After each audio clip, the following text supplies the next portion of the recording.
Hey guys, how you doing? Welcome back, another episode. Today I have got an awesome guest who's actually been on before. One of my coaching clients, Chris Arnold. Chris, how are you? I am great. Thank you. Thanks for bringing me on, Gavin. Awesome. No, it's always good to have you on because we're going to deliver some awesome value as usual. It's going to be real. Okay, you're doing deals, I'm doing deals, and we got some cool stuff that we're working on that we're going to share. Okay, here in a minute. Just before we get started, guys, if you're watching us again on YouTube, okay, give us a like and subscribe. If you're watching on the podcast, make sure you do so as well. We're going to be consistently going into the new year, releasing episodes every week of good value and content. Also, if you haven't already, if you want 1,000 free leads, go to batchleads.io/Gavin. Batchleads.io/Gavin. If you don't already have an account, go and check it out. Get 1,000 free leads. That's one of my sources that I pull motivated sellers from. So go out and check that out. Right. Well, let's get straight into it, Chris. We've been working on something pretty cool here over the last couple of months, not talked too much about, and I want to cover today. We've been doing a little case study. And we're going to talk about that, and we're going to then incorporate just real life deals. You know, what do we see in the market from both being virtual? Okay, I'm in Savannah. I work multiple markets. We just had a meeting. We've got actually in January to set about 100, knock on wood, touch wood, whatever you people say. I normally say touch wood, you say knock on wood, the same thing. We got about 115,000 should be closing in January. That's set, as long as, again, this is not in yet, so it's never in until it hits the bank and everything's signed. But that's pretty exciting. We did have a couple that actually got pushed from December into that, but we're going to start off the new year strong. But we've been working on this case study. And for you guys to get this case study, okay, it's going to be pretty cheap. I was going to do it free, Chris, but I think I might just charge $5 or $7. The reason being is it just stops like the spam stuff coming and people that don't need to be in there anyway. So that's what I'm thinking of doing. And you can get this when it goes live. And hopefully when you're listening to this episode, it will be. Go to nodeadleads.com. Nodeadleads.com. You're going to be able to get this and check it out. What we've been doing is we've been documenting as we go the process of going into an old market that I used to have that happened to be Chris's market. So I was like, hey, Chris, I've got this idea about maybe looking at 2 years worth of old leads. We've not worked for 2 years. We're going to try and rewarm them up, and we're going to try and document, can we do a deal from what's in there? There's like 134 leads total. We'd done one deal from that originally we had. And then I think we had like 51 dead leads, and then the rest were on follow-up. We hadn't done any follow-up for 2 years, so we wanted to dive back in that. And I said, right, we're going to go and rewarm, bring them over to you, and let's see what we can do. So in this case study, guys, we have been documenting step by step from me having the initial call with the idea with Chris to the initial call with telling my team what we're going to be doing. I've documented all this. It's all raw. There's no pre-recording. We get on, we record, and we give you live updates. So pretty awesome. So go and check it out. nodeadleads.com and let us know what you think. Anyway, enough from me, Chris. I know I've just waffled for a few minutes there on that, but I just wanted to get the download. So how you doing? I am doing great. Is waffled like a pro golf term or? Yeah, waffling means you're just talking a load of nonsense. It's good content. There's a lot of information. I think that, I think your main takeaway is going to be the money's in the follow-up, right? And I think you're going to see that when you do give the final numbers. But for my piece and my experience going in and talking to these people, after your team has texted and kind of warmed it up, hey, are you still interested in selling? Are you still open? So I just call it. It's really a blank slate when I call in. Hey, I'm calling about the property. And so they're always, for the most part, willing to talk about it, which is great. I think people don't understand that sometimes. Like, hey, if they're willing to sell their property and that means they're willing to talk to you. Sometimes they're rude at first. And then you're like, hey, you know what? Not a big deal. If you didn't want to sell, it's all good. So, but these calls have been really good. People were interested in hearing what we had to offer. And so that's a good kind of not an angle, but a good way to build a little bit of rapport. Like, tell me about the property, why you're interested in selling. So we're going to do an actual breakdown of the deals, but we did pull a contract out of what you guys sent me. So you sent me 21 leads. We pulled a contract. It's working right now. And so right now we're trying to get our contractors into the property and find out what's going on there. So we'll report more on the case study. So to be continued.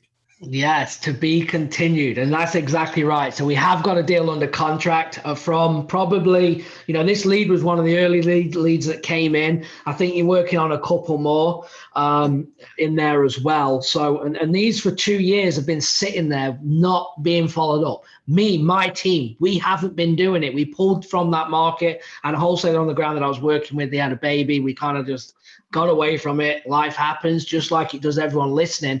And we're not sometimes, we don't do everything perfect. But I was like, you know what? You're in this market virtually from California. Okay, I'm virtual. Let's see if there's anything in this. And when we started it, we hadn't run. I didn't just do this and go, well, we've got all this data. Let's now record all these sessions. I came to you and said, this could just be like nothing. We might not get a thing. Like everyone might have already sold. But I was like, at least it's going to be raw. And people are going to say, like, I'm documenting how many sold from a retail standpoint, how many sold cash, how many told us they sold but didn't, and how many leads have we still got that we're working, to show that everything is in the follow-up, right? And to understand that if you want a profitable business, it comes over a period of time. And when we had our last coaching call, Chris, I said, I wish I could lie to people and say that, oh yeah, we closed like tons of deals off the first call. The reality is it doesn't happen, right? I wish it did, okay? But it just isn't the way that it's done now, especially with so many people coming into real estate. You've got to have the best systems. You've got to have the best follow-up, okay? And when you do, you will always win. For us, on average, it's 3 to 4 months, up to 6 months, depending on the market, of follow-up to do a deal. Right? But if you consistently follow up from 3 to 4 months ago, you will consistently do deals. And that's how you're going to then get up to them 2s and 3s and 4s and 5s plus every single month. So that's awesome. So we won't talk too much more about that because you just nailed it, to be continued. But let's jump in. Let's talk about, why we're here. Again, we're all about giving value. Let's talk about what have you got going on? I shared what we kind of got going on in closing, but what's the latest deal other than the one in the case study that you're kind of working? Right. Thank you. So on the case study, well, we're going to give more on the case study later, but I do have another deal that I'm working on. So just to back up a little bit on my business, this New Orleans project is a small part of what we do, right? And we're doing that together. But the rest of my daily operation is just focused on generating leads in Baton Rouge and New Orleans and calling those sellers. And so, when I first came onto the program, I hit the ground hard, I hit it running. And we did a lot of marketing for the lower value contracts. So like 150 and below. Yeah. And so the pipeline filled up real fast with those 50s, 35K, 50K, 75K properties. And so those contracts came in a little bit quicker than normal, I think, maybe because they were lower value. They were vacant. People weren't doing anything with them, kind of a thing. Yeah. And so what I did after that, so after 60 days in coaching with you, I saw my pipeline and saw this is the value of the deals in there. So this is where we ended up making X amount of dollars, right? And I think we did 3,500 to 4K per contract net to the company. And so, which is good. That's really good. And we had, 5 of those closed. So it was great. But for me, I said, okay. And just to jump in there, that was your portion, right? So you partnering with other people, paying acquisition, dispo, all that, that was kind of your portion. So yeah. Exactly. Okay. So really average was 8 to 9K, right? Yeah. So that was the gross that came on. So, 8 to 9K. So working with a partner and a team and, making sure everybody makes their money and they get what they deserve. That's what I personally was able to do. So, perfect. But I looked at that and said, how can we fill our pipeline? And I talked to you about that a couple of times, and we pulled different lists. We needed to pull higher value properties. And so we did that. And so now our leads that are coming in are 250, are 200K and above type properties. And so now those are the types of contracts we coming in. We got one on Friday, and it's great numbers. And so it was definitely, it took about a month to get the contract in from the first point of contact, right? Yes, I'm interested. Tell me more.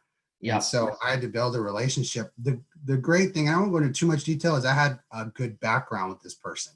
So he's a former retired officer of the military. And so I have a military background. Plus lives, one of the properties he lives in is where I went to military school. Anyway, so we already had kind of that. And I wanted to call and say, hey, you live where I used to go to school. And so, but it turned out they have a property in Baton Rouge that they go to once in a while, every few months. They're getting up there in age. And so they were thinking about selling it. So it's just perfect timing. And so, you know, the ARV looks really good. It's developing in a really nice school district area of Baton Rouge, kind of the northern part of Baton Rouge, Zachary. And so, so we picked up that contract on Friday, and we're working on it now. So awesome. I don't know how much more detail you want me to go into. No, that's great. I think it's good. I mean, let me just pull apart there what you've said, just for people listening, is building rapport, right? Using situations in your life that's going to be then that people can relate to. I think it's important. Again, the military background. You were probably excited to speak to him because of his situation, regardless of the outcome, right? Yeah. And that's going to show because you did go to school there, you did do them things, and that's probably you hit it off straight away, and that's just, you know, utilizing every tool in your toolbox to build that rapport. Again, every seller that we talk to in our market is that they're not going to be ready to do a deal today, and that's fine. But when it becomes that they do want to do a deal, it needs to be with us. If they sign with somebody else, we did not do our job. That's it. That's the way that we analyze our market, to say, well, where did this go wrong? Why did someone else get it and we didn't? And it's not always, trust me on this, anyone listening, it's not always money. People think it's money, someone paid more. It isn't. I have got contracts before.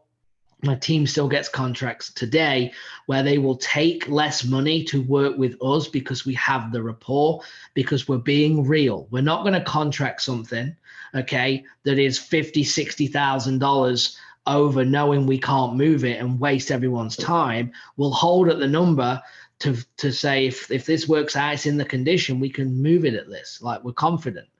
And that's so we won't just go in just to get a contract. We'll just be honest and say we're not going to do that because we don't think it's, you know, we're gonna be able to move it. So I think building that rapport is super key. What you've just talked about, having that relationship, and I think the good thing is you know, why I like to get you on is that you're doing this virtual, and also you understand that you've got to work the process, which is why you get results. Okay, so your next step, as we've talked, Chris, is to get these little roles done by multiple people, which you are starting to do. But you're also seeing that you're only as good as your team, right? And sometimes when people don't pick up them right positions and don't perform, business can go down, and you got to get back in the seat and get it right. And I think you've had a bit of that, right? You had the success early, you know, and then you kind of leveled out because, you know, your focus was on multiple things in your other business, and you put people in place that wasn't not quite up to par, I don't know what the right word is, but wasn't delivering what you needed. Okay. Yeah. And then you have to get back in, and then it picks back up, right? Keeping that consistency. Yeah. So they weren't a good fit for sure. So what I did exactly is, you know, we got a lead manager, and you and I talked about it. And his position was a bit redundant because when leads come in, I'm the person that calls immediately. So when a lead comes in and they want an offer, even though they just spoke to one of my reps, I still call and introduce myself to really build rapport. And so that was a piece that I was missing. And now I remember consistently is that, you know, people need rapport. They need to know you. They need to know what's going on. So, and a lot of people say, who are you? Why are you calling me? And well, we're calling to put an offer on your property if you're wanting to sell. And they're like, yeah, but who are you? So a lot of times what I remembered through getting a lead manager is he kind of wasn't building that rapport. Also, there's things that you can pick up on that maybe they weren't picking up on just from a trained year of talking and building rapport. So, you can tell if you have something or not. And that's what's happening. And so my lead manager, who technically did do a good job, he moved the leads along. But what I did is I ended up going back in the system and kind of following up with a ton of the leads and missed 3 contracts. Yeah. Just based on me not following up, right? Or they didn't alert me to this lead or their circumstances or whatever. So my fault. I'm accountable. I'm responsible. It's all mine. And so I spoke to 2 people within the last month that said, well, I went with someone else. You guys are supposed to get back to me with this offer. And the counter offer was only like $5,000 more, right? So it should have happened. Yeah, no. And then do it, right? Absolutely. If it's close, contract it. But I think that and when I knew what was happening that's broken that system, the lead manager is very important, but you had them the wrong side of you, right? The lead manager should come in after you. Okay, so that when anyone's bringing in a call like a proactive lead, which is normally like a text or a cold call, right? That lead comes in, the next person is crucial. The next person in is the one that the acquisition, the sales person, that person to build that rapport is next up. And then from then you can have a lead manager making sure that you or your sales or acquisition is staying on top of them leads, right? But the fact that they were bringing it in, and I understand what you tried to do was to say, well, sometimes it feels like it's a redundant position because they want too much money. It doesn't, why am I going to call them? I don't need to call them, right? Yeah. I'm going to get this person to call them. The problem is, though, is that you've missed that rapport to get them down the line when they will become motivated. So it is, in fact, really important to touch them leads, just to get in, build some rapport, get them on the follow-up so then you're in, and then anyone else can be positioned. So let's say, Chris, that you had that person back in after the call. Let's just say his name was Jeff. You could position to the seller, hey, I work with Jeff. He's my assistant or he's one of my callers. He might follow up with you as well just to check in, to see how you're doing, keep anything changing. So when Jeff gets on the phone, Jeff can say, hey, you spoke to Chris, and they might remember this kind of chemistry that you have within the team. So a lot of it's all about positioning, when you do that, taking good notes.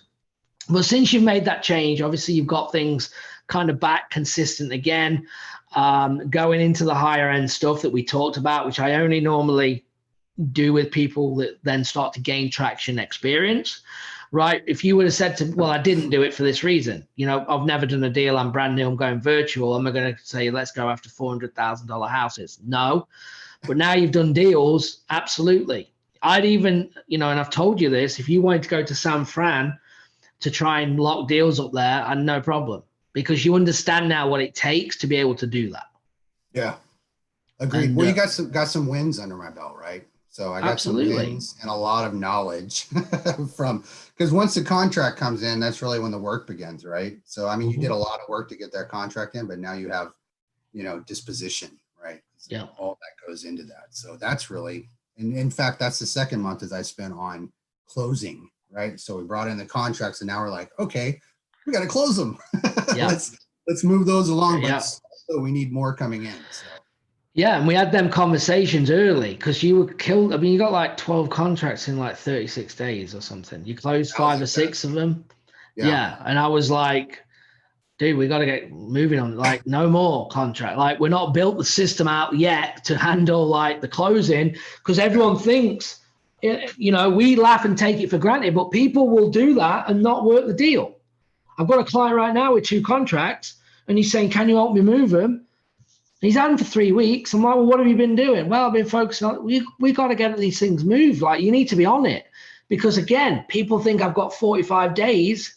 So they kick around for a couple of weeks. Before you know it, we've got 10 days left or 7 days to get a buyer in. Unless it's a hell of a deal, you got to renegotiate. You've held the contract up too long. So we've got to get on that. And that's how you start chipping away at these systems, as you build. Because I've been in exactly the same position, as obviously you was in. maybe a little different because I used to partner with people and do all the acquisition and the phone work side and get them to move the deal and hand them off. And you've got that. I mean, you've got some great teams now on the ground to be able to expand this, that you guys are working well, got great chemistry together. And once you have that, it's kind of like a dream because then you can really start cranking these things out to get it consistent, doing multiple deals every month. Yeah. You know, the main thing when I first came into my virtual market was people don't take you seriously at first, right? Oh, I've heard it before. You know, you're going to come in, you're going to bring me some contracts. You know, this is disposition. This is the wholesaler, my partner, who is excellent, who's in the market doing deals from A to Z. So he does his own acquisitions at least before, and now disposition his own deals. And so at first he's like, yeah, I've heard it before, right? And he reached out to me. I put an ad on Craigslist, and he reached out to me. And then because I needed a wholesaler partner in the market as I'm in California. And so he's one of 4 people that I spoke to. And it's the same thing. So they weren't able to deliver. He was able to deliver. I was able to deliver. And so we kind of, were in sync. But there was a lot of peer pressure there to make sure that I performed, because I said, hey, I want to bring in X amount of contracts this month, so you're going to get busy. So I kept saying that, and so I had to keep delivering on that. So it's kind of like my own internal accountability and peer pressure through that process. Was like, if I don't make it, if I don't do what I say I'm going to do in this virtual market, then I'm not going to be able to get in. Right? These people aren't going to take it seriously. And it turns out a lot of people I'm dealing with, they all know each other. Right? Yep. It's like $250,000, 250,000 people population, but it's the state capital. It's a school, a college town. So it's like all of the above. And so all the realtors, investors, for the most part, it's a small area. So they'll know each other.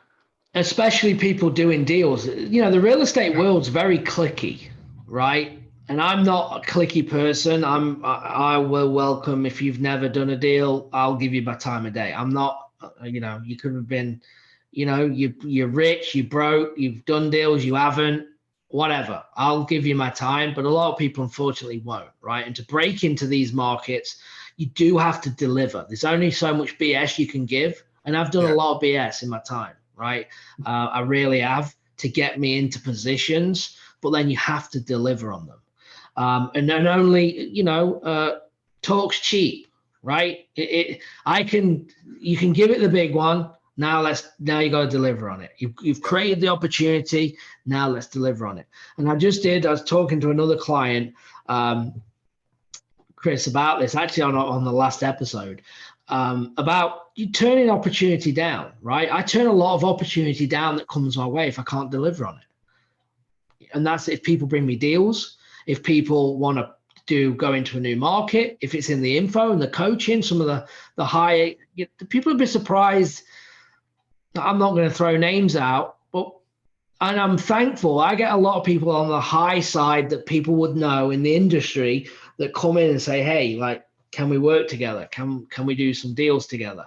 And if I don't have the bandwidth or the vision for it, I'm not doing it. And I'll tell them I'm not doing it because I can't deliver on it. I'm not going to go, oh, he wants to work with me. Yeah, I'm in. Let's do this. And then I can't deliver if I think, I'm already stretched. Yeah. And what happens is by being honest about that, I'm not losing the opportunity, but I'm also just building more rapport with them to say, look, I'm not ready to take this opportunity, as great as it is. But when I am ready, I'll come back. And if you want to do it, we'll do it. But at least they'll know that I'm serious when I come back, right? And I'm ready to go.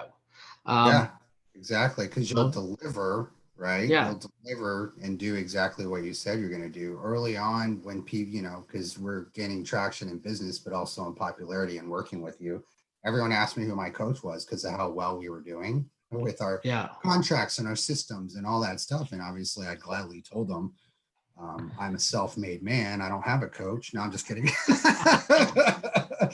I told them exactly. And then they all wanted to work with me. And I said, I'm really focused on building my market out right now. And once I have that fine-tuned with my awesome coach, Gavin Timms of REI Network, then we can talk. And so I think, and then, there were some local here, there were some larger investors that were like, hey, can you do what you're doing here? And so I had to put it, on pause because I want this to work, what we're doing. Now that I see that it works, we need to increase it, and then I can start. Yeah. And we're in line with what you're doing. Exactly. And that's to my point of doing that, right? Because you could go and do, I've taught you through what we do, you go and open up more markets, but it comes into what you want to do. What is your vision? What are you trying to create? And then delivering, because you might have this opportunity, but if you can't deliver, it doesn't work. And I think that's, it's super important. It goes a long way because we are in a small, space with your investors and everything. So no, I think people are going to understand that and respect that, and hopefully they do. I don't get it now, but back in the day when I was working with Joe early, like 5 years ago, people are like, "You work with Joe? Like, how did you get that?" Like, Joe didn't knock on my door, and say, "Hey, do you want to work together?" Like, of course not. I created it. Yeah, absolutely. And we laughed about it. I created the opportunity. I came up with a whole plan. I taught my way into it. Now I've got to deliver on it. But don't deliver, it won't work. Obviously delivered, because here we are. And obviously I do a lot of separate stuff. From Joe, we still do a lot of stuff together as well. But, them things, we've grown. We've, 10 times the business in what we do. But you got to deliver on it. And I think that goes for anything. As long as you can bring solutions, then you can create. And it's just like going into a market. I teach, if you go into a virtual market, you're going to work with a wholesaler. You got to dominate that conversation. You got to be confident in what you're doing. You don't have to lie. There's a difference.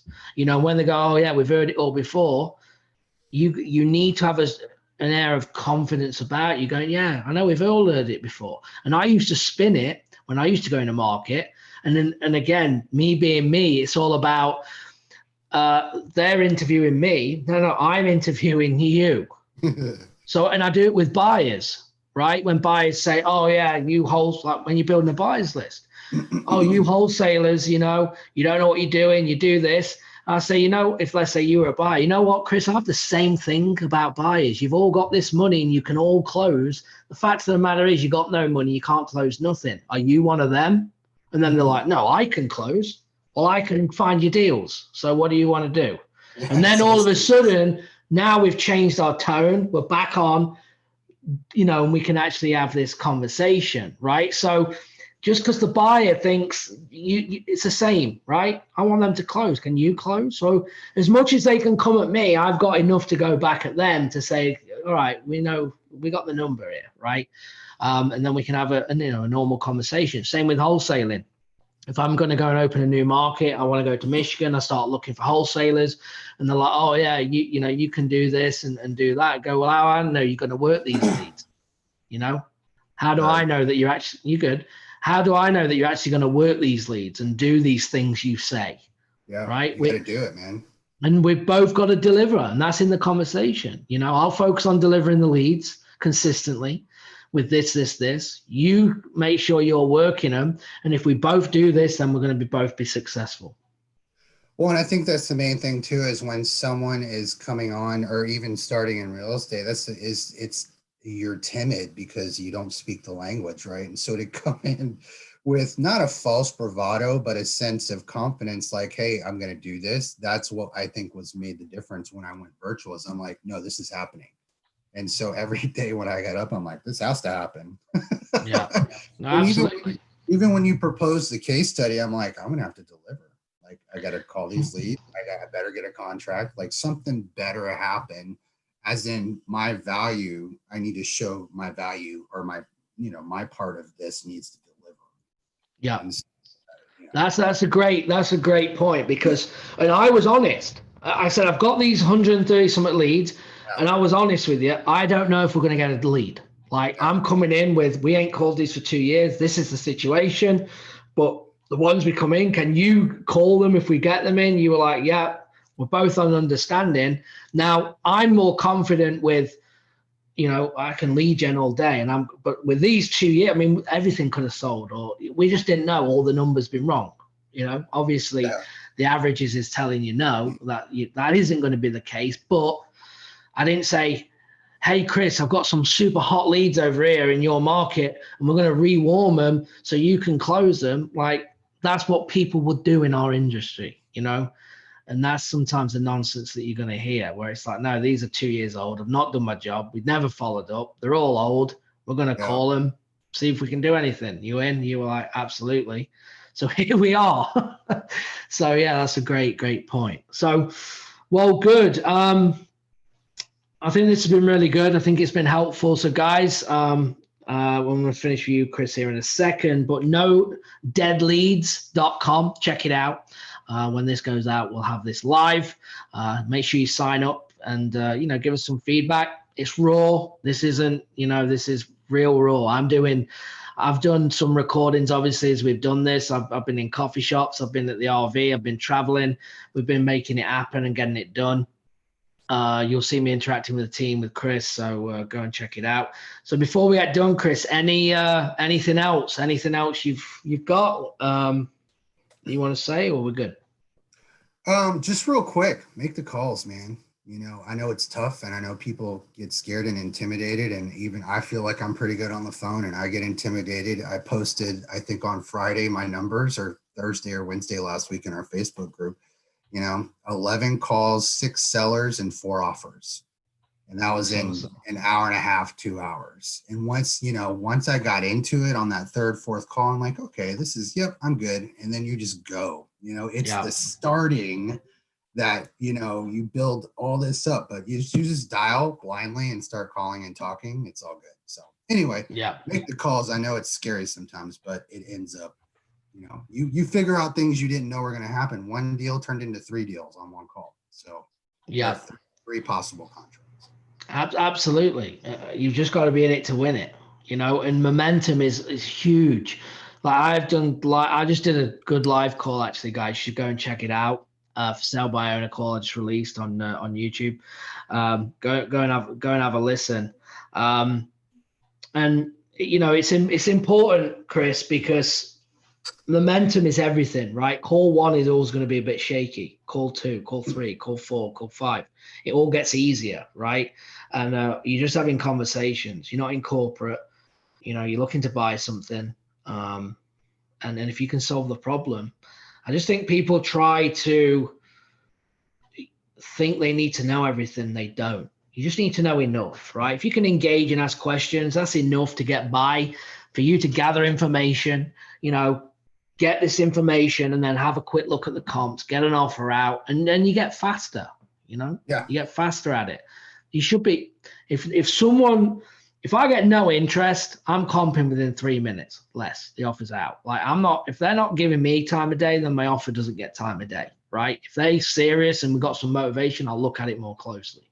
But otherwise, just get an offer out and go on to the next, right? Call them back. Shadowing situations. So awesome. Yeah. Well, Chris, I'm excited to be continued on this case study. Hopefully we can get a win from this in such a short time as well. Remember, all the money's in the follow-up. Your money's sitting in your CRM. I believe I have over $1 million in my CRM right now, with leads sitting there that we're not getting to fast enough. And if you keep chipping away, things are going to happen. You'll change, lives will change, and be in it to win it. So appreciate you, bud, and I'll see you soon. Thanks. Bye-bye.